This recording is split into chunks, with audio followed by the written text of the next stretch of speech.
Olá, povo bonito, povo lindo, esse povo da geografia. Hoje nós vamos falar um pouco com organizações internacionais, ok? Vamos dar uma olhadinha. Para que elas foram criadas? Elas foram criadas para que, através de tratados, pudesse haver uma melhor colaboração, melhoria das condições econômicas, políticas e sociais do povo que está envolvido. Quando que surgiram? A partir da metade do século XX, ou seja, depois da Segunda Guerra Mundial, com a globalização, final da Guerra Fria, aí elas começaram a se considerar num cenário internacional. Qual é a missão delas? Deixar uma certa ordem nas relações internacionais das superpotências, né? Atuam na elaboração de regulamentação de normas, criam acordos entre países e buscam atender às demandas dos países envolvidos. Por quê? Porque a gente não pode ter uma exploração de um país sobre o outro, então a ONU tenta apaziguar essas relações. Nós vamos dar uma olhadinha, avançando um pouco mais. Do que ela é composta? Ela é composta de 6 órgãos principais, né, sendo que o principal deles é a Assembleia Geral e o Conselho de Segurança e o Conselho Econômico e Social. Eu vou trabalhar com vocês hoje a questão do Conselho de Segurança, o Econômico e Social para o Desenvolvimento e um pouco da questão dos direitos, a gente pode dizer, dos direitos humanos universais, né? Vamos ver. A Assembleia Geral, lá todos os Estados-membros, hoje temos 193, se reúnem para discutir assuntos que afetam a vida de todos os habitantes do planeta. E aí, cada um tem direito a um voto. Olha que interessante, aqui nós vemos uma total igualdade, não importa o tamanho do país, nem o poder econômico que esse país tem. Ok? E agora, eu vou ter aqui o Conselho de Segurança. Então, no Conselho de Segurança, o que a gente repara? Que eu tenho aí os países como Estados Unidos, Grã-Bretanha, França e China, né? Esses daí são os diretos permanentes, né? E eles têm poder decisório. Os outros membros das nações devem aceitar e cumprir as decisões dos conselhos. Vamos entender um pouco isso. Vamos falar agora sobre o Conselho de Segurança. Ok? O que é o Conselho de Segurança? Bom, estamos vendo aí. Conselho de Segurança é o órgão da ONU responsável pela paz e segurança internacionais. E por que ele é especial? Porque é o único órgão da ONU com poder decisório. Todos devem aceitar e cumprir as suas decisões. Como assim, Capri? Vamos entender um pouquinho sobre isso. Principais funções: manter a paz e a segurança internacional, determinar missões de paz, reconhecer formas de diálogos, evitar conflitos internacionais, elaborar planos de regulamentação de armamentos, né, para que não sejam usadas armas químicas, por exemplo, né, como aconteceu na Primeira Guerra Mundial. E a gente tem ouvido muito nos filmes que você vê na televisão de arma química, até dizem, né, de infectar, teve até muita coisa de agente secreto na época da Guerra Fria. Que mais? Solicitar a aplicação de sanções econômicas e outras medidas. E aí, no geral, para que serve? Nós já tivemos, no final, assim, da década de 80, principalmente início da década de 90, o fim da Iugoslávia. Então nós tivemos vários conflitos lá em Kosovo, na Bósnia, na Sérvia. Também tivemos isso lá no leste europeu, tivemos na África, Ruanda. Então, aí o povo começa a maltratar o outro, não respeitar. Então, a ONU tenta evitar o que aconteceu na Segunda Guerra Mundial de catástrofe e exploração desse povo, ok? Bom, aí temos os países membros permanentes, Estados Unidos, Reino Unido, França, Rússia e China. França, Reino Unido e Estados Unidos, pela geopolítica antigamente, poderio que eles têm de armamento. A Rússia, por ser representante da antiga União Soviética e da CEI atual, Comunidade de Estados Independentes.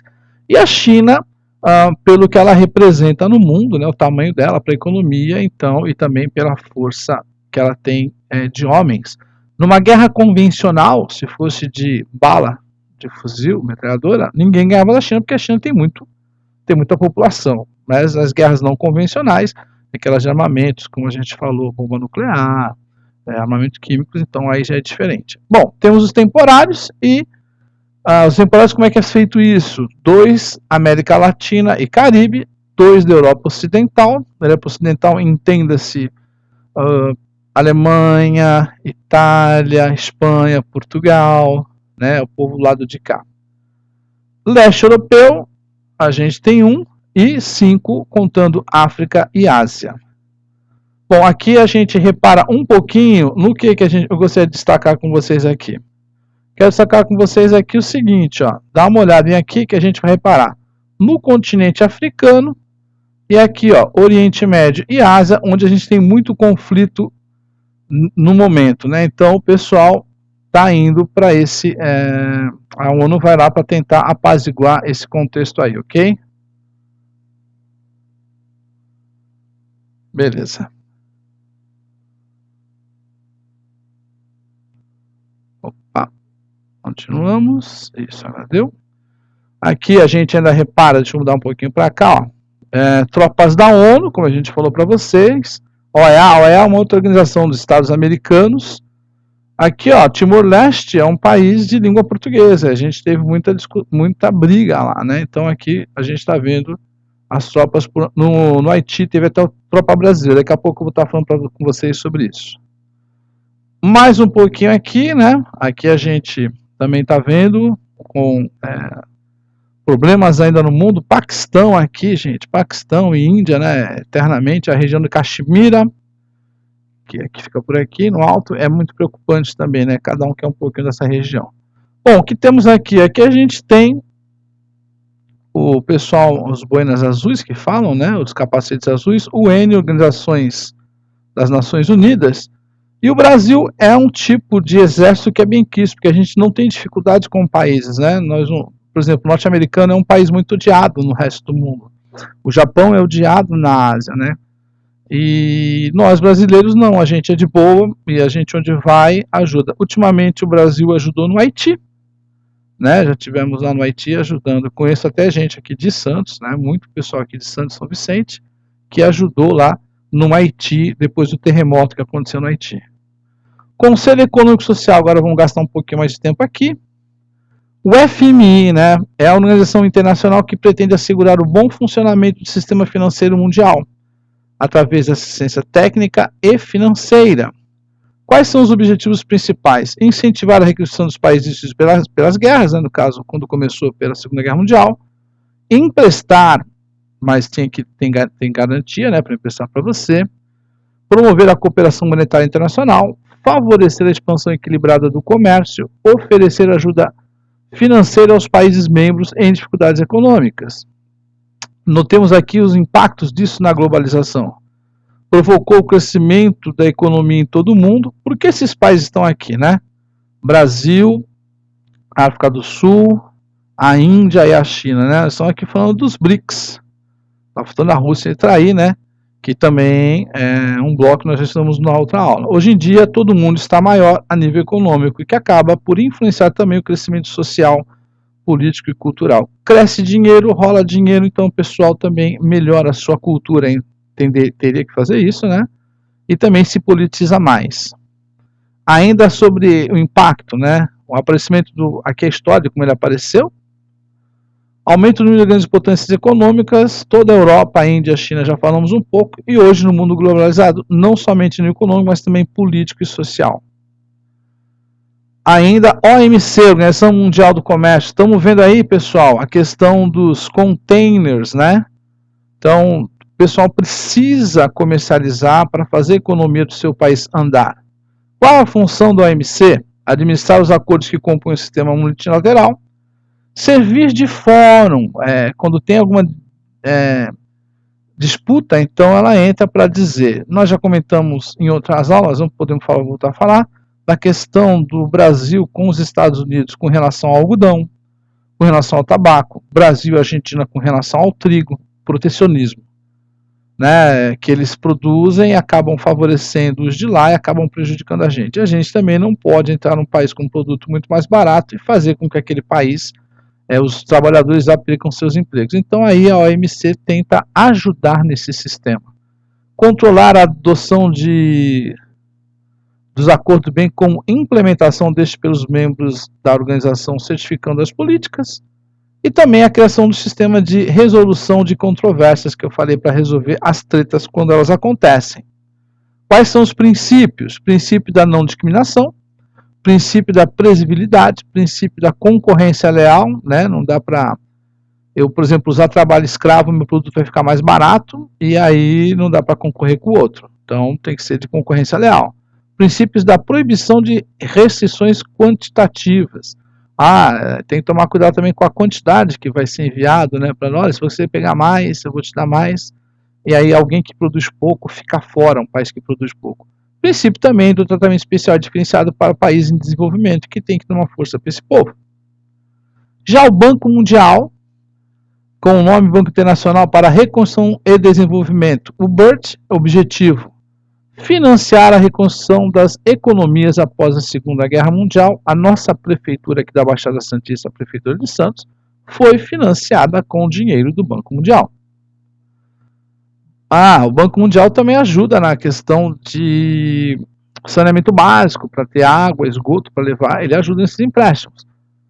Vamos dar uma olhadinha aqui, ó, empréstimos financeiros, isso aqui é só para você entender. Mas o objetivo legal que eu acho interessante é assim, facilitar o investimento para fins produtivos, promover o comércio internacional e estimular o investimento. Olha o que eu acho legal. Com isso, eu vou reduzir a pobreza, vou trazer um crescimento econômico e melhorar as condições de vida das populações. Quando eu estou numa área, vamos supor Baixada Santista, vou fazer uma obra como um VLT, ou vou fazer uma obra de encanamento, melhorar a condição do saneamento básico, de água e esgoto, eu vou ocupar gente. Ocupando gente, tem mão de obra trabalhando, e aí pode melhorar com certeza a economia local, ok?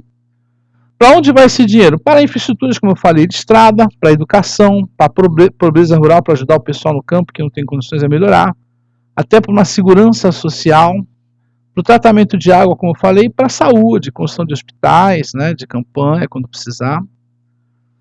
Ainda para erradicar a pobreza, ajudar o meio ambiente, né, até com a questão das energias limpas hoje. Ainda tem a OIT, Organização Internacional do Trabalho, que ela procura ajudar os lugares, também ajudar as pessoas que têm dificuldade quando tem algum conflito, para tentar colocar essas pessoas no campo de trabalho novamente, ou também principalmente isso, tomar conta para que não sejam exploradas as pessoas, que se acabe a escravidão, que as pessoas trabalhem sem ganhar no mínimo, com um pouco mínimo de dignidade. Temos a Corte de Justiça Internacional, essa que eu queria falar com vocês, ó, Direitos Humanos e do Cidadão. De 48 se tornou universal. Por que se tornou universal? Porque correspondia aos anseios da humanidade em construir sociedades mais justas e esses princípios ajudariam nas lutas pela liberdade, inclusão, reconhecimento, denúncia e punição ao uso indiscriminado da força e ao abuso de poder. Por isso que o pessoal gostou. Aqui esses direitos, né, humanos, democracia, cidadania, justiça, respeito, liberdade, diversidade. Coloquei uma tabelinha aqui de um pouco de como começam os direitos humanos, né, uma história, mas o que nos interessa é entender liberdade, igualdade, fraternidade, tecnologia e tudo para a paz. Conforme foram avançando as eras, hoje a gente está inclusive na questão tecnológica, outros assuntos surgem, mas tudo que a gente precisa, termos liberdade, igualdade, fraternidade, poder, tecnologia, alcance de todos, mas basicamente que todos tenhamos paz. Liberdade e direitos fundamentais. O artigo 1º eu acho maravilhoso, ele fala assim: todos os homens nascem são livres e iguais em direitos. As distinções sociais só podem fundamentar-se na utilidade comum. A liberdade consiste em poder fazer tudo que não prejudique o próximo. Assim, o exercício dos direitos naturais de cada homem não tem por limite senão aqueles que asseguram aos outros membros da sociedade o gozo dos mesmos direitos. Esses limites são apenas podem ser determinados pela lei. E hoje em dia, os sociólogos, eles ainda discutem e continuam falando sobre cidadania, vida política, justiça social, também a questão de conciliar o individualismo e o poder centralizador do Estado. Ainda liberdade, igualdade, propriedade, justiça social, desenvolvimento e trabalho. Essas são ONGs, né, não são organizações internacionais. Como funciona? Pessoal, aqui fica a dica da nossa bibliografia e não esqueçam de fazer as atividades 33 e 34. Sucesso para todo mundo. Fui!